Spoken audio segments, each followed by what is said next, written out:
First, thank you everyone for coming to this webinar today. For people who don't know me yet, my name is Yueru, and I am currently working at a financial institution after my graduation from Columbia University. I have been with the FinAI for about 2 years, and today I will be presenting one of my current project, which is called FinCriticalED, which is a fact-level evaluation of the financial OCR. Before I jump into my paper, I want to quickly go through OCR and its relationship with finance. OCR stands for Optical Character Recognition, which is a technology that converts text in images or scanned documents, those unstructured or semi-structured documents, into a machine-readable and editable text. It is the foundation of many, many downstream tasks that we are familiar with, like information extraction, QA analytics, compliance, reasoning tasks.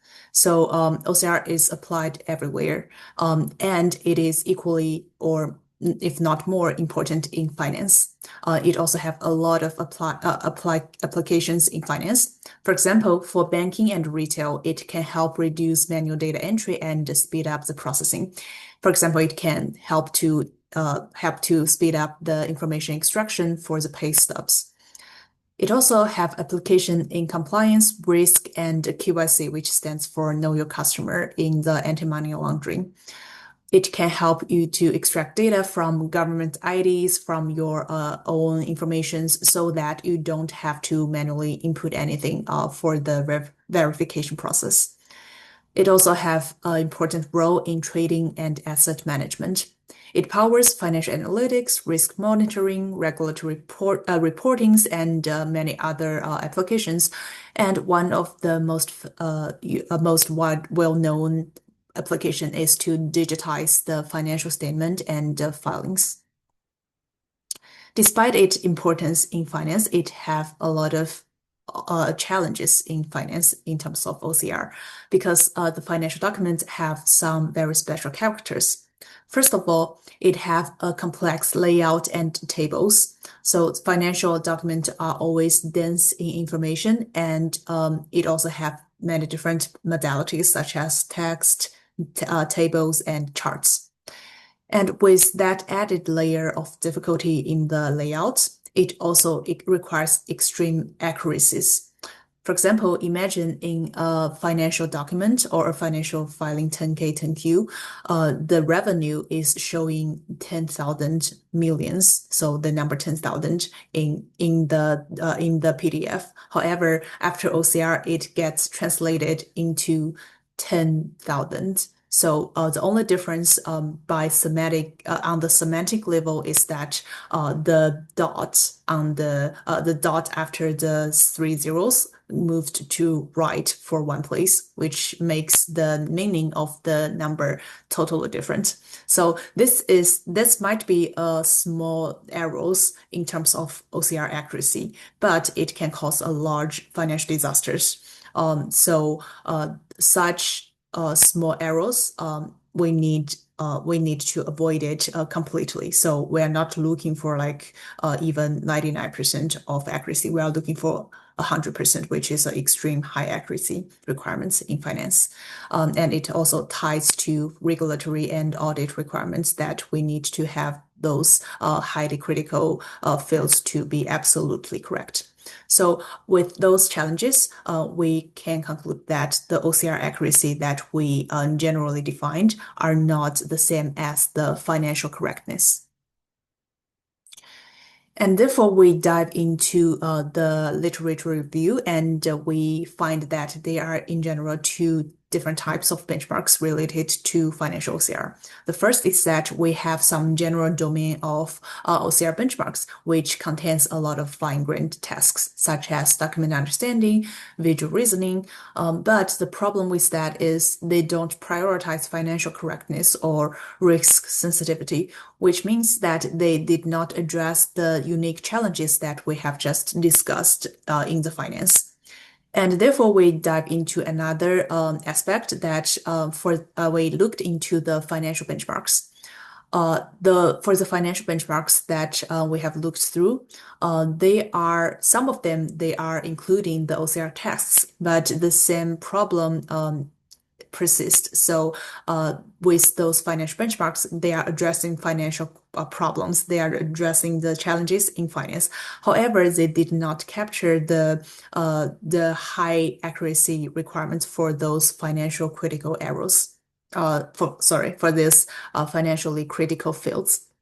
Therefore, there are currently no existing benchmarks that simultaneously provide the following three, which are financial centric evaluation, OCR inclusive task design, fact level correctness, and as the evaluation target. That's why we're thinking, why not just unify those three things together? And that's why we introduce FinCriticalED. FinCriticalED stands for Financial Critical Error Detection. It is a benchmark for evaluating the financial fact correctness in the OCR. It focuses on the financial document and the critical financial facts. So the key contributions are threefold. It is the first fact level evaluation benchmark for financial OCR. And also we have our manually created domain expert annotated dataset, the FinCriticalED dataset, which have dense financially critical entities that are annotated and help us with constructing this whole framework. And also, beyond the financial domain, it is a fine-grained error taxonomy that formalizes the factual correctness as the evaluation target. It helps us to formalize the process of distinguish the materially critical errors from the benign textual differences. Our task here is that given an input image I from a financial document, the model generates a HTML formatted output. So the input image is coming from the unstructured the financial documents such as the PDF. So we processed it so that each image contains part of the information from the financial documents. And so we want the model to generate the HTML formatted output, which is a machine readable output that preserves both the textual content and the layout structure, include tables, headers, footnote, etc. And in order to detect those financially critical errors, we have our ground truth HTML, which is also coming from the open source of the Edgar filings from the SEC platform. We annotate each ground truth with our annotations in 5 different financial fact types. I will explain those one by one in the annotation part, but here the 5 types are numerical facts, temporal facts, which stand for time, and monetary value facts, reporting entities, and financial concepts. So for each ground truth HTML, we have those 5 types of financial facts annotated.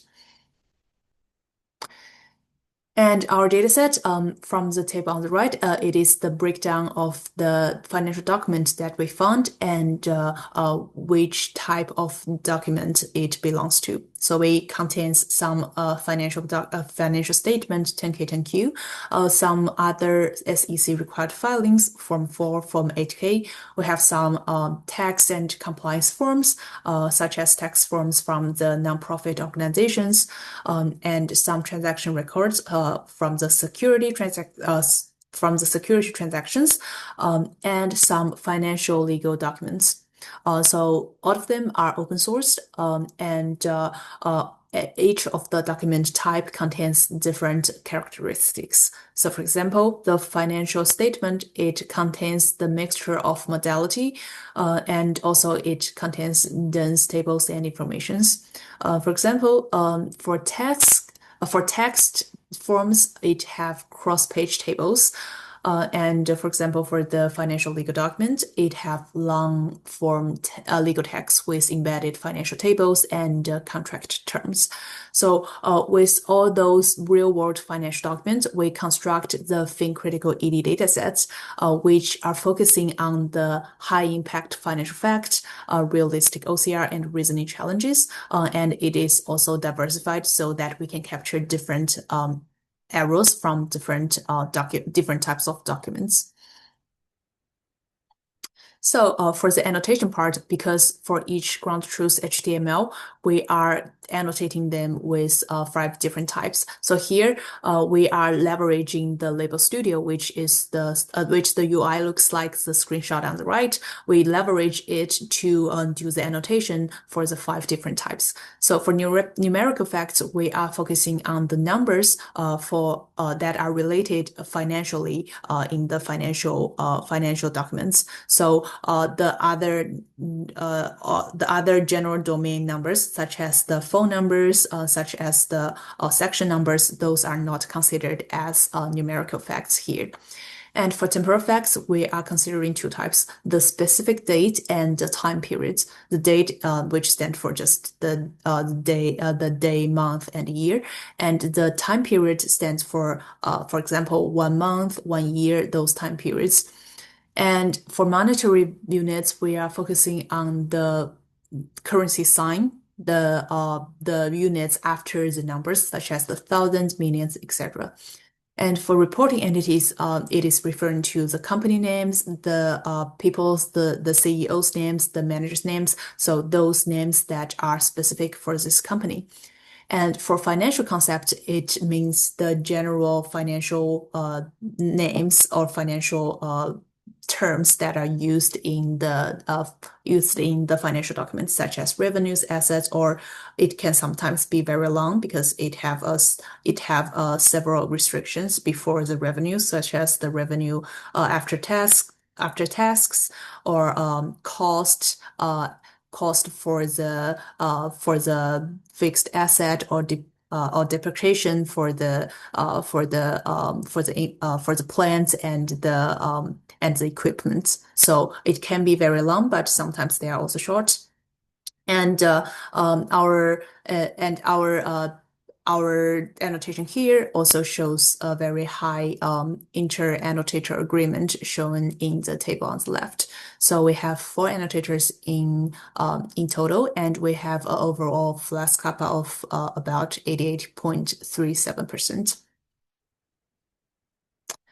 Our evaluation here is pretty straightforward. So we only have a binary flag showing whether each error is correct or not. So if it is absolutely correct, 100% correct without any errors, we put it as 1.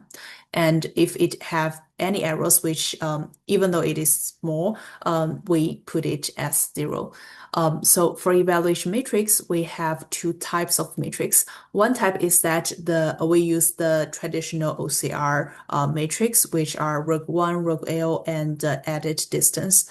And we also create our own financial fact accuracy matrix, which is used only for those financial critical errors in our frameworks. So it is calculated as the number of correctly translated or correctly OCR'd fact divided by the total fact in that one image.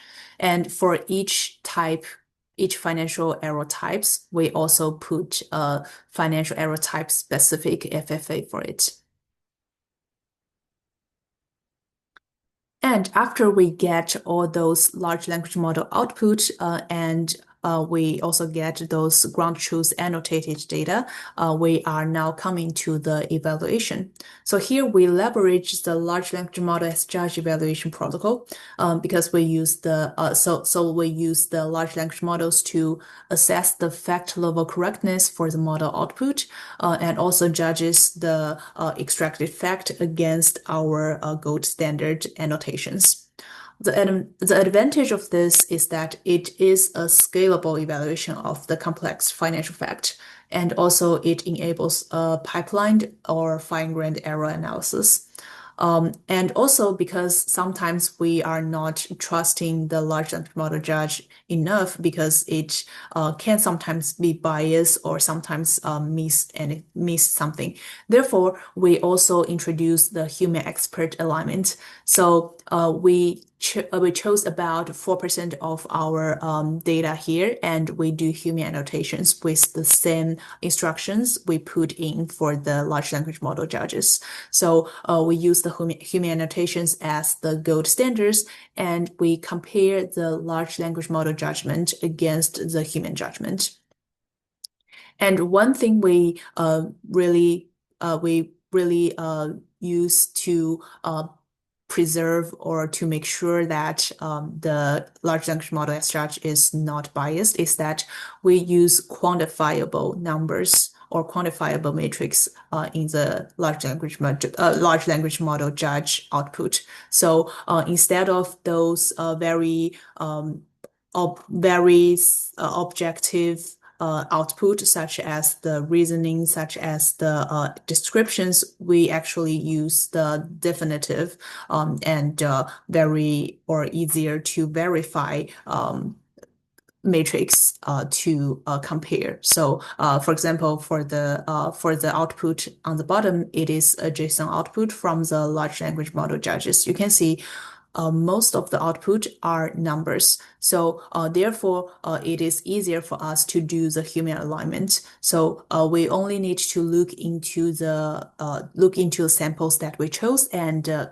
verify that whether those numbers aligns with the human expert annotations. So here we had some adjustment, several turns of adjustment, and finally achieves a high alignment. So a conclusion here is that large language model as judge is reliable for financial fact evaluation in such a quantifiable way when it is properly scoped and tuned. So here we evaluated several representative models in different domains or in different under different frameworks. So we evaluated OCR models, we evaluated some open source vision models, and we evaluated proprietary vision models. And here we have the same document, of course, and we have those unified evaluation pipeline of the large language model as judge. And the right table here shows the performances under the general OCR evaluation matrix and also our fact level FFA matrix. And here we have three research questions that we wanted to find out and are reflected in the tables that we just see for the results. So the first question is, how do models differ in their financial OCR performances on traditional text level matrix versus the fact level matrix? So go back to our results here. We can see for the general matrix, there is absolutely a gap between it and the fact level accuracies. So while the general domain matrix it is pretty low, the fact level accuracy is actually sometimes 20-30% higher than the traditional matrix. So here we can see that the models can actually achieve high factual accuracy even though when their textual overlap is limited under the complex financial document settings. The second research question is, how do models differ in their handling in different critical facts? So here we are comparing horizontally among the 5 financial critical facts. So on the right side, we can see that for the FCFFA, it actually contains the lowest financial fact accuracy. If we are comparing within each models, it achieves the lowest. So the FCFFA stands for the financial concept FFA, and here we can see that it is lowest because it is very likely due to the more complex and longer forms that appears in this fact type. Because for the other types like numerical, like the dates, those are generally very short, and also it sometimes just contains a fixed length. So for the date, you can only contain the month, year, and the date. But for the financial concept, it can be very short. It can be one single word like revenue, but it can be very long because it have a lot of restrictions applying to it. So here we can also conclude that the assumption that the larger the model, the better the performance is also not necessarily true. So the colored rank on the right shows like how well these models are performing under the general domain matrix or the fact level matrix. So here we can see that for the DeepSeek OCR, it's actually performing pretty good, although it only have a 6 billion parameter size. But with the GPT-4o, GPT-5, and other bigger parameter-sized large language models, they are actually not the best performing under the under the FFA matrix. So we can see that it's not the larger the model, the better the performance. And also, we actually did 2 batches of data generation or data construction. The first batches of data that we have, they're actually of easier or like less information dense format, because in the first batch, we split the 1 page of PDF into about 5 or less chunks of information and convert it into images. So that makes the image less dense. However, in our second batches of dataset, we actually are inputting the more complex and more wholesome images. So for the new batches, we convert each page of PDF into 1 image, which makes it more complex, more information dense.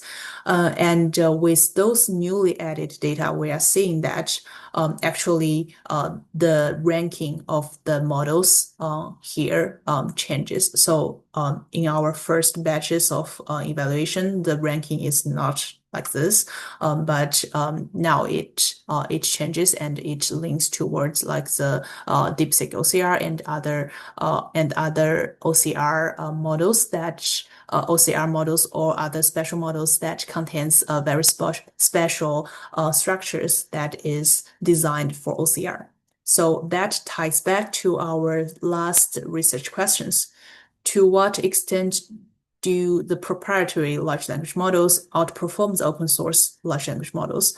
So the observation here is that those proprietary models does not necessarily outperform those open source models. And notably for the DeepSeek OCR, it achieves the highest fact level accuracy among all the models. So here we can see that actually the structure of the models, if it is tuned towards the OCR, it is actually outperforming those models with large parameter size. So here there is implication that model structures rather than parameter size drives the critical fact accuracies. And now we comes to the model failure. After we research those output in a very detailed way, we actually found that there are some repeatedly happening errors that the large language models are outputting. So here I put a very typical one. So we are seeing some symbol number confusion.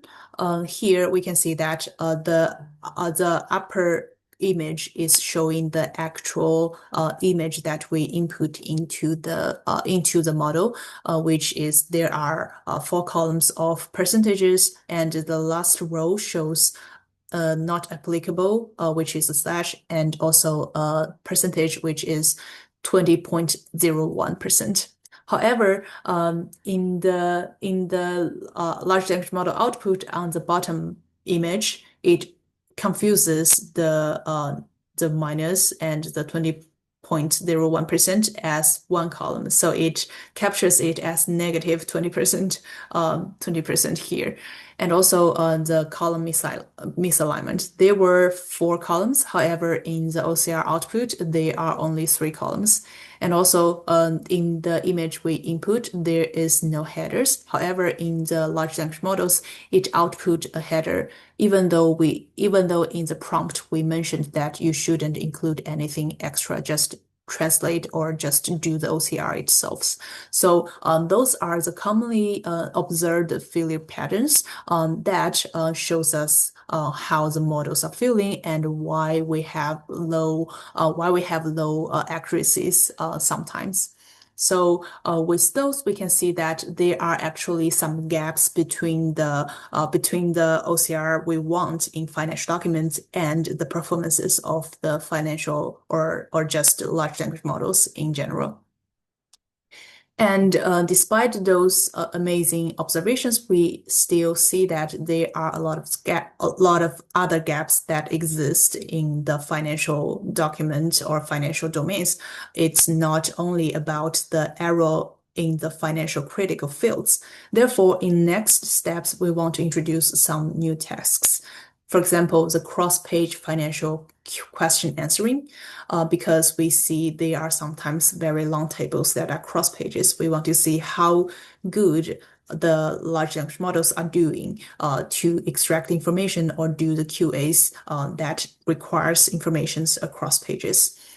And also we want to explore more in footnote OCR and its cross-reference linking, because the footnote is a very, very important part of financial document. So sometimes many informations are included in the footnote, but not in the main context. So we also want to make sure that the footnote is properly captured, and also it can be correctly linked back to the main text. And also we are doing the dataset expansion both horizontally and vertically. So like we just discussed, we have already done 2 batches of dataset or annotation expansion. So next we will do the continual expansion. And also we want to have more structural and formatting diversity for the financial documents that we are collecting. And finally, last but not the least, we want to add structural fidelity evaluation, because the OCR is not only about the critical fields. It is also about how good the layout is preserved and how good the large language models are recognizing the structural or layout or reasoning errors. Therefore, we want to introduce the structural fidelity evaluation, which explicitly separate recognition errors, which is coming from general OCR, the structural errors, which is coming from the structural evaluation, and the fact errors, which we are doing right now for the FinCriticalED. So just as a summary, the financial OCR evaluation, it cannot only stay on the character level.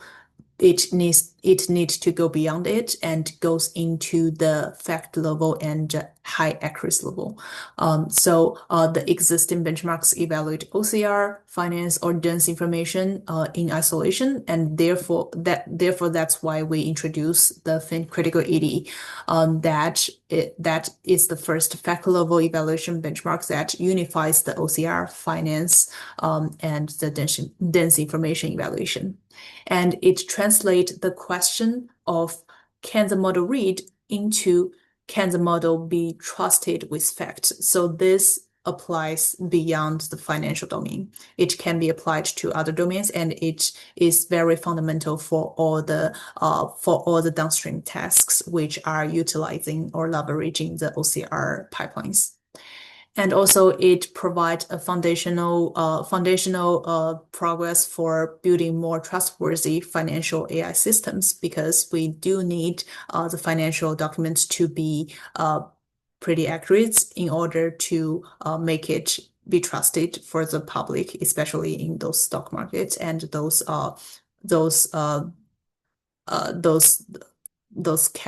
companies that are already being scrutinized through or against those audit and regulatory department. So that concludes my presentation today for the FinCriticalED.